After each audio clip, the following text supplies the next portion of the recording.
వీక్షకులందరికీ నమస్కారం. శివుడాజ్ఞ లేనిదే చీమైనా కుట్టదు. 10 ఏళ్ల క్రితం మా అక్క బిల్వ చెట్టు తీసుకొచ్చి ఇంట్లో నాటింది. అప్పటి నుంచి దాన్ని పెంచుతున్నాము.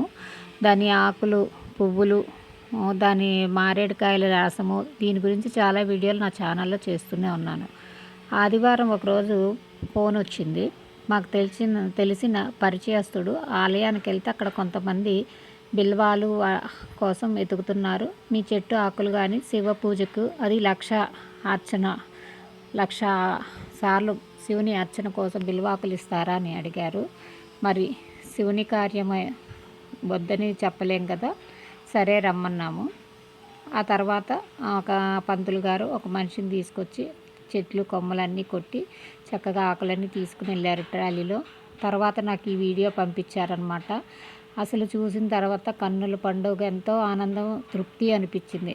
ఎందుకంటే ఎక్కడో ఆలయం కూడా నాకు తెలియదు.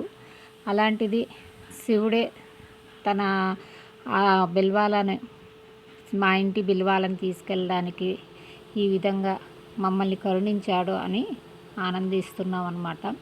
ఈ వీడియో ముఖ్యంగా చెప్పడం ఏంటంటే, మేమేదో చెట్టు ఉంది, మేము ఇచ్చాము, ఇది ఘనంగా పూజలు జరిగిన, మాకు ఇంత భక్తి వచ్చింది, ఇది చెప్పుకోవడం కోసం కాదు. ఈ కాంక్రీట్ చెంగిల్లో శివునికి పూజ చేయడం కోసం 4-5 వృక్షాలు కావాలంట, బిల్వ చెట్లు. ఈ సిటీలో ఎక్కడ దొరుకుతాయి? అడవులు కూడా నరికేసుకుంటున్నాం.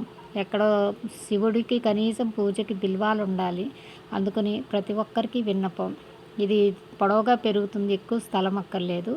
ఈ చెట్టును తీసుకొచ్చుకోండి, చక్కగా పెంచండి. 4 ఆకులు అయ్యి వచ్చినప్పుడు ఏదైనా ఆలయంలో శివ పూజకి వినియోగించగలరని ఈ వీడియో చేస్తున్నాను. ధన్యవాదాలు.